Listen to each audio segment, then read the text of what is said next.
Good afternoon, everyone.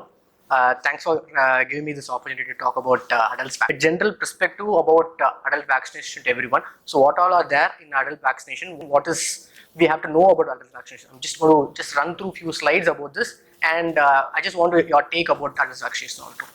So, first, I just want to start with a question to the audience. So, what comes to your mind when you hear the word vaccines? I just want a honest opinion. When you hear the word vaccine, what comes to your mind at the earliest? Yes. First is babies. And anything else? COVID. These are the two things. Everyone knows when vaccines means babies, and the new term is COVID. These are the two things we know now. Nothing else. So, but there are so many other things in vaccines which we have to know. So, first thing is the aim of the talk today is I'm just going to talk about why the vaccine is needed. So, the need of vaccine, the different types of vaccine. I'm just going to run through the different types of vaccines, the available vaccines in India, and I'm just going to briefly talk about important vaccine which is available now, the indications and those, the new vaccines in development, and the barriers of vaccination. So, what are the barriers are there within the patients or within the healthcare giver? And my last aim is not to make you sleep. So, the last is going to be the difficult part over here. So, being a boring topic, I just wanted to make it as much as interactive as possible so that I don't make you sleep. Yeah. So first is need of vaccination. Why vaccine is needed? So to avoid risk of serious diseases that are still common. There are so many diseases are still common over here.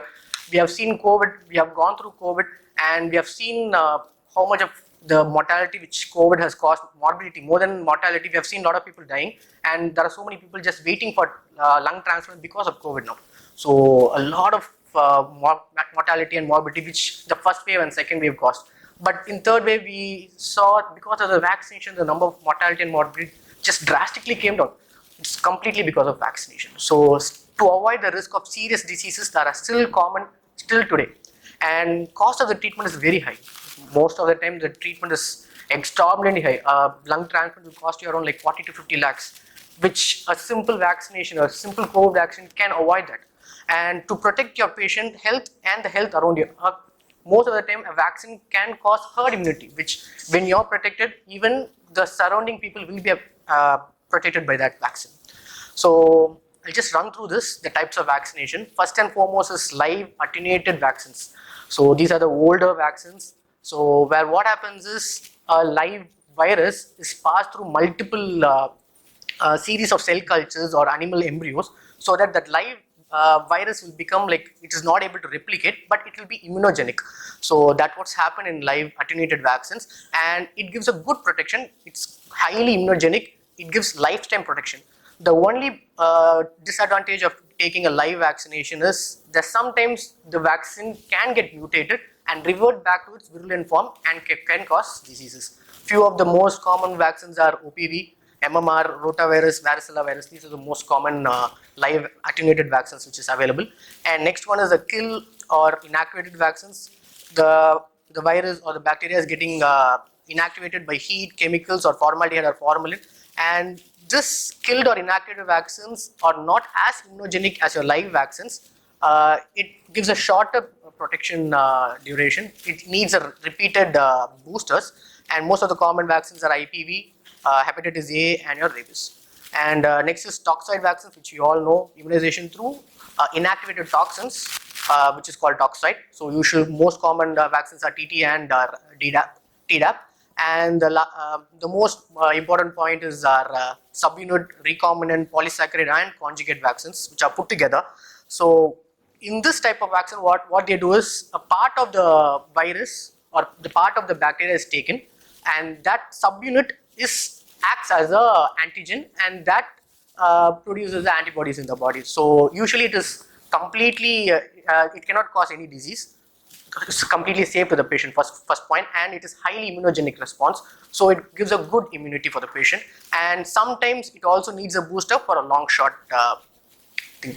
And most common vaccines, which these are the most common vaccines which we are using now, which is hepatitis B, or HPV vaccines, pneumococcal vaccine, meningococcal vaccines, and your shingles vaccines also comes under this group. And this mRNA vaccines and viral vector vaccines are all our COVID vaccines. These are all rapid vaccines which were produced in a ultra short time. Because of these two technologies, COVID vaccines were there, and another one is DNA vaccines that is also under pipeline.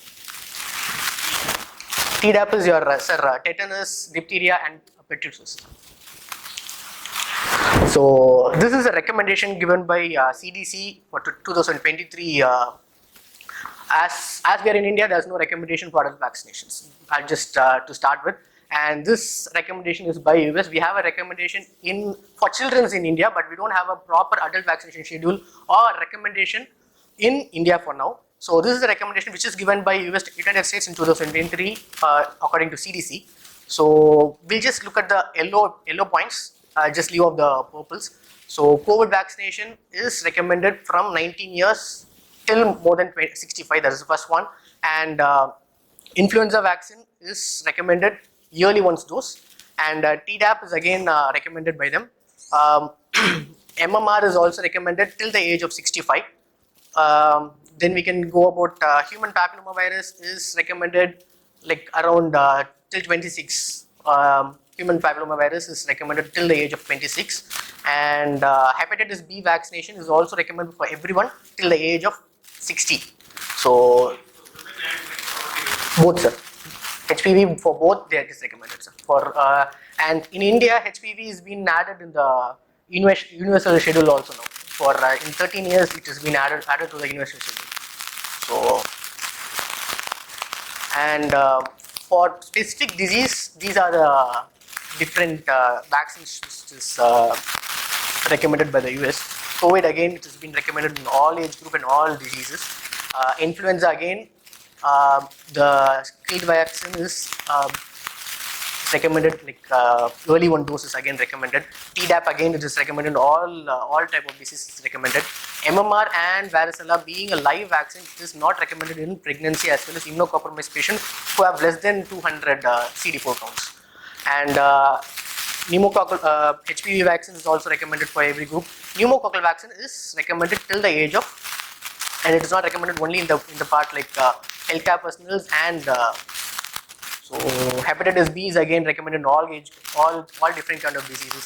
So the main disease which we see in CURI is CKD patients and diabetes patients and immunocompromised patients. So these kind of patients, like these are the vaccines which is recommended by US, which is COVID-19, Tdap, HPV vaccination, and pneumococcal vaccination, and hepatitis B vaccine.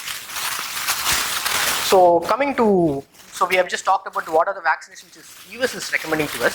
So let's move on and rush through few of the vaccines which is available in India and it has been recommended. So first and foremost is COVID-19, and as a disclaimer, I'm going to talk about COVID-19 because it has already been talked about in Nexus by a lot of talks.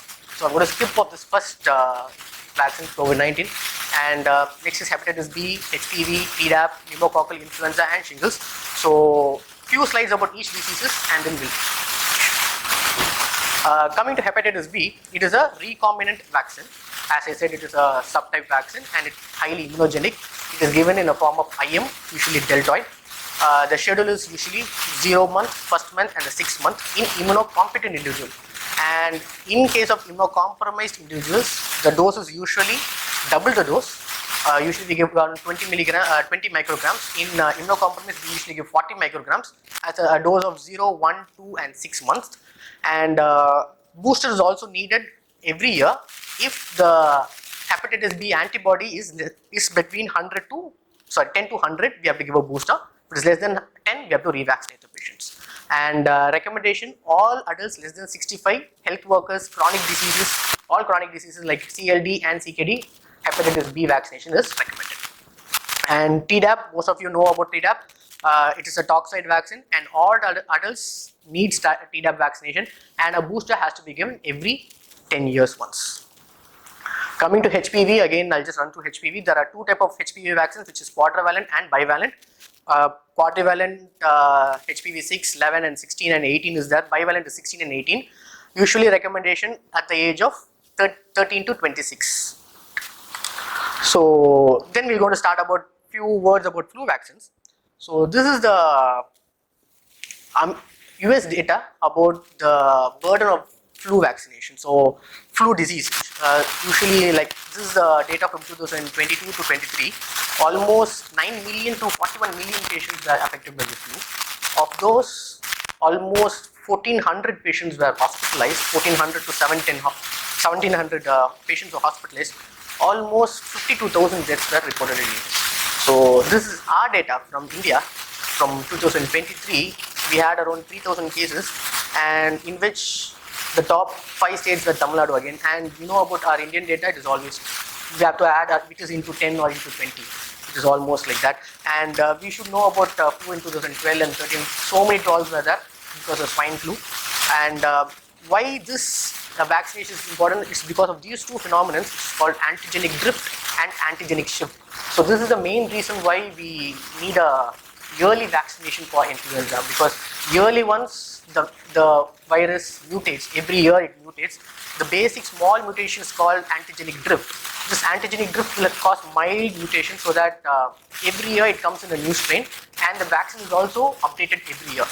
And if there's an antigenic shift, what happens is it first affects avian or birds, or it affects the pigs, and from there it jumps back to the humans. At this point, it produces a pandemic, which happened in 2013 or 2012 or 2011. It caused a major pandemic. So many deaths were there because of swine flu.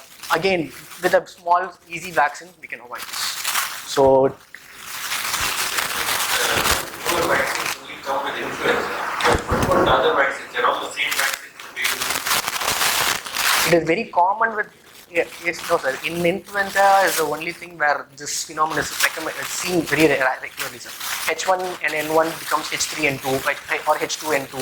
This H1N1 to H1N3 is called antigenic shift. Sir. When there's a minor change, we don't change the number.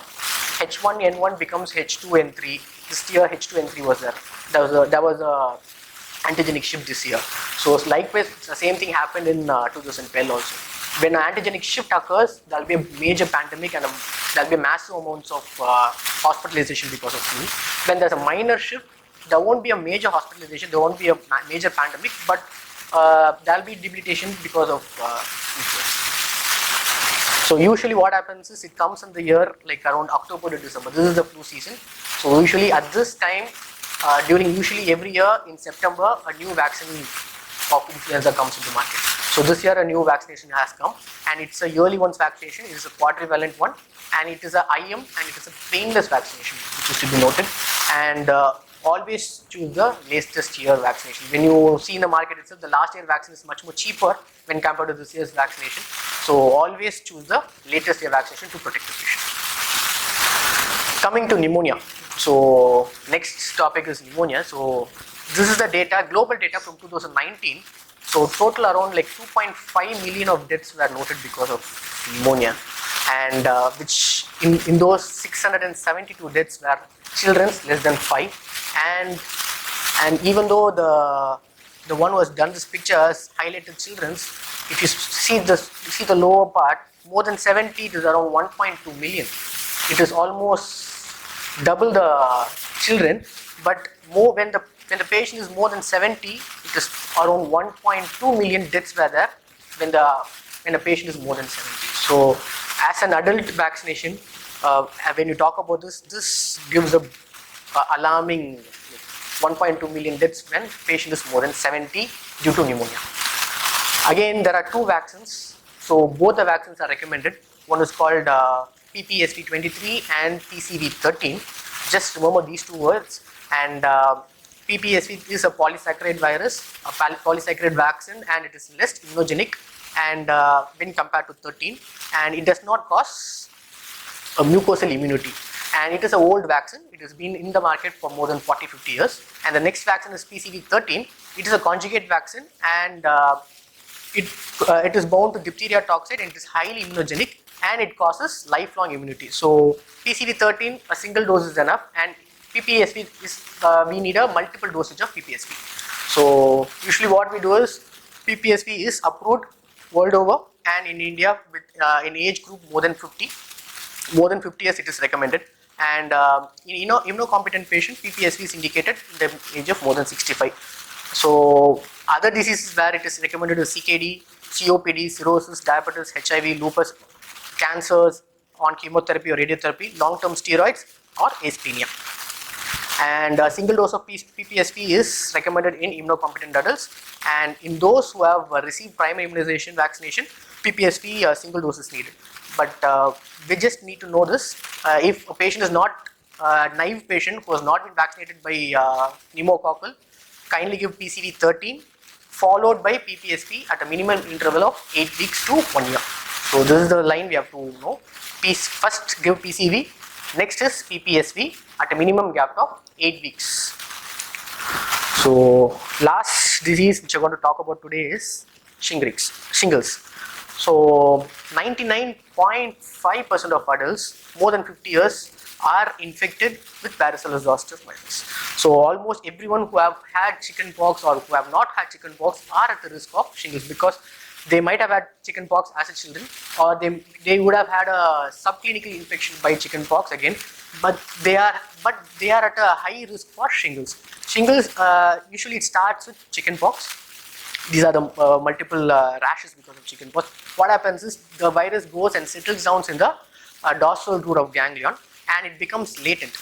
And what happens is, once the immunity of the patient comes down, when they are more than 50, when the immunity of the patient comes down, what happens is this vaccine reactivates, and whichever root it resides, whatever root that the dermatome it supplies, those are the places it causes rashes, vesicular rashes, and it causes tremendous pain, and this is the only place it causes. So, for example, most commonly we can find it in the face or in the chest region or in the back region. These are the most common places. The thoracic region we can find it, and it causes tremendous pain. And up to in world level, it is like 1 in 3 people will develop shingles in their lifetime due to varicella zoster reactivation. So presentation, age and immunocompromised condition are well recognized risk factors, first one, and it is characterized by acute pain, and it reduces the quality of life, and the incidence has increased in several countries in recent decades. It predicted to continue increasing with aging population. So as the age increases, as the immunity comes down, the reactivation of shingles or reactivation of varicella zoster is very common, and presentation of shingles is common. So what happens is, as you get varicella zoster at a young age, like around 5 years old, what happens is you are completely immune for that. The immunity is very high. The immune system develops through childhood to adulthood. Once you reach the age group of 50, what happens is your immunity comes down. The orange color is your immunity, and the blue color is risk of infection. So as you reach the age of 50, what happens is the immunity just really comes down. Once the immunity comes down, what happens is the virus again reactivates, and the risk of the disease increases again.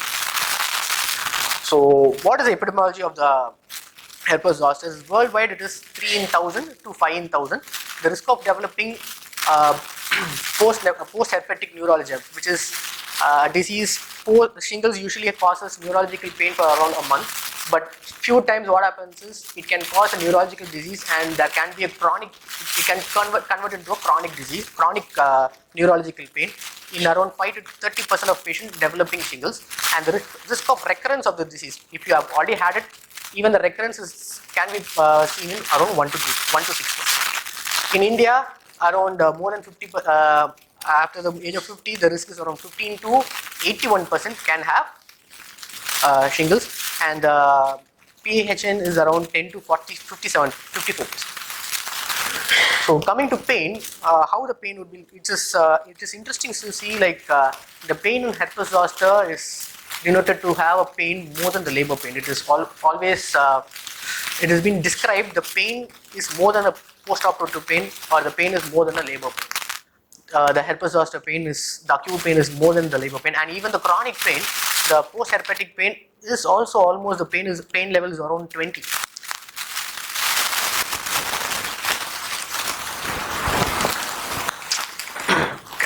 And it can also lead to multiple serious complications like neuropathic pain, as I said already, and in ophthalmia it can cause keratitis, scleritis. They can have a increased risk of stroke, 4% increased risk of stroke, and disseminated zoster is common in immunocompromised patients, and we have seen a lot of encephalitis and aseptic meningitis because of shingles also.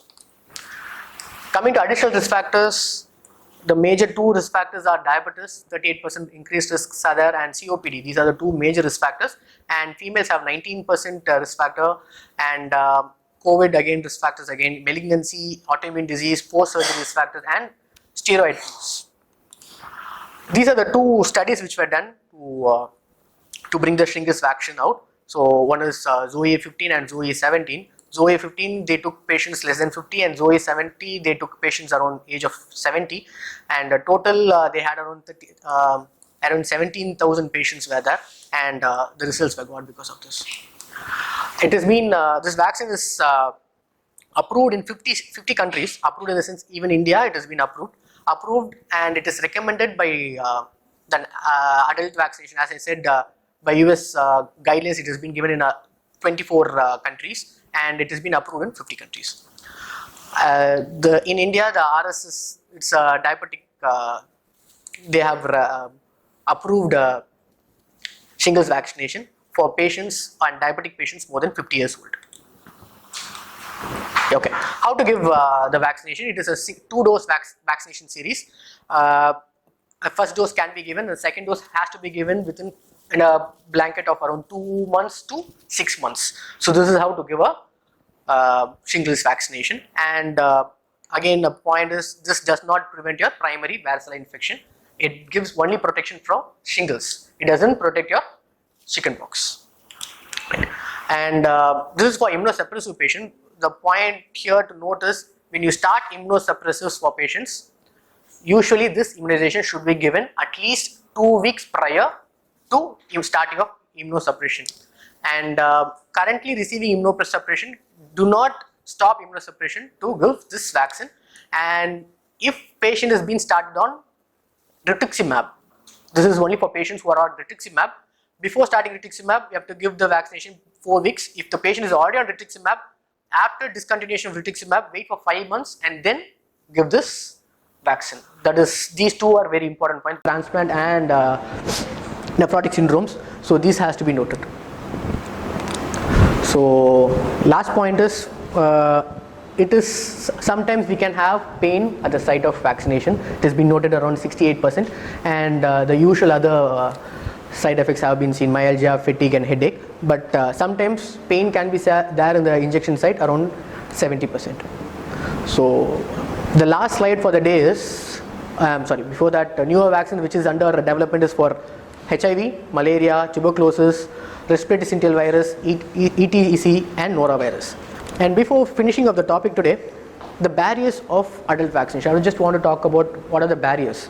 So first and foremost barrier is, in spite there's a heavier burden of the disease, the vaccines recommended for adults are not widely available. It is not available in all centers. The availability of the vaccine is the first and foremost barrier for us.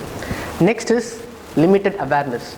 Even the healthcare workers like us, we have limited awareness about adult vaccination. That is the second major barriers we have. Third one is the cost of the vaccine. Not everyone can afford the vaccine. That is third, and it is not covered by any government schemes or insurance. Government bodies they sponsor all the vaccines for the children, but it has not been sponsored for adults. So it is not covered under any government schemes or insurance. And there are doubts in the minds of even the healthcare workers and the public about the efficacy and the safety of several vaccines over here. There are so many doubts within ourselves itself. And then the last one is healthy adults are harder to reach. So usually we think about the sick people, but most of the time vaccines has to reach to the healthy adults, and healthy adults are harder to reach through public health system, and hence vaccination at this age group becomes very difficult. So these are the major barriers we have. So basically we have to break all these barriers and come out so that we can go for a better vaccination. Thank you.